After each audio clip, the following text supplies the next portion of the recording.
اعوذ باللہ السمیع العلیم من الشیطان الرجیم من ہمزہ ونفخہ ونفسی بسم اللہ۔ نماز کے بقیہ آداب یہ ہیں: نماز خضوع و خضوع کے ساتھ ادا کریں۔ نماز کے تمام ارکان میں عاجزی اور انکساری کا اظہار ہو۔ اللہ تبارک و تعالیٰ فرماتا ہے سورہ المومنون کی آیت نمبر 1 اور 2 میں، ان مومنین کو فلاح نصیب ہوگی جو اپنی نماز خضوع و خضوع کے ساتھ ادا کرتے ہیں۔ نماز کو انتہائی خوبصورتی اور ادب کے ساتھ ادا کریں۔ ایک مرتبہ حضرت جبرائیل علیہ السلام نے رسول اللہ صلی اللہ علیہ وسلم سے سوال کیا، مل احسان، احسان کسے کہتے ہیں؟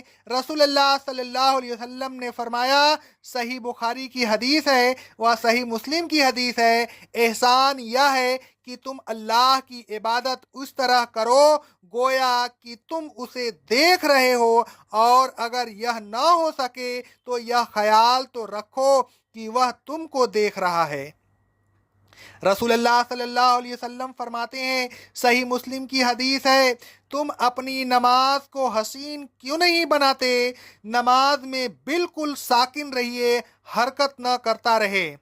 رسول اللہ صلی اللہ علیہ وسلم فرماتے ہیں، صحیح مسلم کی حدیث ہے، نماز میں ساکن رہو، نماز میں نہ کپڑے سمیٹیں، نہ بال سمیٹیں اور نہ بالوں کا جوڑا باندھے۔ رسول اللہ صلی اللہ علیہ وسلم فرماتے ہیں، صحیح بخاری کی حدیث ہے، ہمیں حکم دیا گیا ہے کہ 7 ہڈیوں پر سجدہ کریں اور نہ کپڑا سمیٹیں اور نہ بال سمیٹیں۔ حضرت ابن عباس رضی اللہ تعالیٰ عنہ فرماتے ہیں، صحیح مسلم کی حدیث ہے، انہوں نے عبداللہ بن حارث رضی اللہ تعالیٰ عنہ کو نماز پڑھتے ہوئے دیکھا، وہ اپنے پیچھے بالوں کا جوڑا باندھے ہوئے تھے۔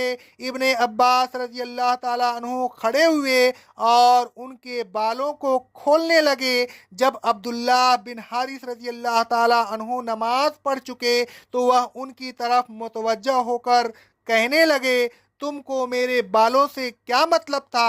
ابن عباس رضی اللہ تعالیٰ عنہ نے کہا کہ میں نے رسول اللہ صلی اللہ علیہ وسلم کو فرماتے ہوئے سنا ہے کہ آپ نے فرمایا، اس طرح نماز پڑھنا اس آدمی کے مثل ہے جو نماز پڑھ رہا ہو اور اس کی مسکیں کسی ہوئی ہو، نماز میں کسی طرف متوجہ نہ ہو، نہ نمازی کے سامنے ایسی کوئی چیز ہو جو اسے متوجہ کرے، مثلا نقص و نگار والی جا نماز ہو اور نہ نقص و نگار والے کپڑے۔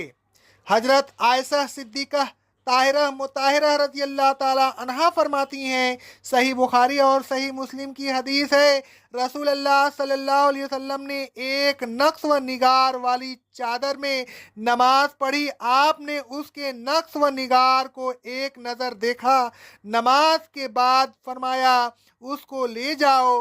اس نے تو مجھے اس وقت اپنی طرف متوجہ کر لیا ہوتا۔ رسول اللہ صلی اللہ علیہ وسلم فرماتے ہیں، مسند امام احمد کی حدیث ہے، سند صحیح سے، اللہ تبارک و تعالیٰ کے گھر میں ایسی کوئی چیز نہیں ہونی چاہیے جو نمازی کو مشغول کر لے۔ نماز میں ہاتھ ٹکا کر نہ بیٹھیں۔ حضرت ابن عمر رضی اللہ تعالیٰ عنہ فرماتے ہیں، رواہ ابو داؤد کی حدیث ہے، سند صحیح سے، رسول اللہ صلی اللہ علیہ وسلم نے نماز میں ہاتھ ٹکا کر بیٹھنے سے منع فرمایا۔ جب کھانا حاضر ہو یا پیشاب پاخانہ لگ رہا ہو تو نماز نہ پڑھیں، بلکہ پہلے کھانا کھا لیں یا پیشاب پاخانہ سے فارغ ہو جائیں پھر نماز پڑھیں۔ رسول اللہ صلی اللہ علیہ وسلم فرماتے ہیں، صحیح مسلم کی حدیث ہے، جب کھانا حاضر ہو تو نماز نہ پڑھیں اور نہ ایسی حالت میں نماز پڑھیں کہ پیشاب پاخانہ کو روک رکھا ہو۔ نماز میں کوئی کام نہ کریں۔ صحیح بخاری اور صحیح مسلم کی حدیث ہے، حضرت معقیب رضی اللہ تعالیٰ عنہ کہتے ہیں کہ رسول اللہ صلی اللہ علیہ وسلم نے ایک شخص کو سجدہ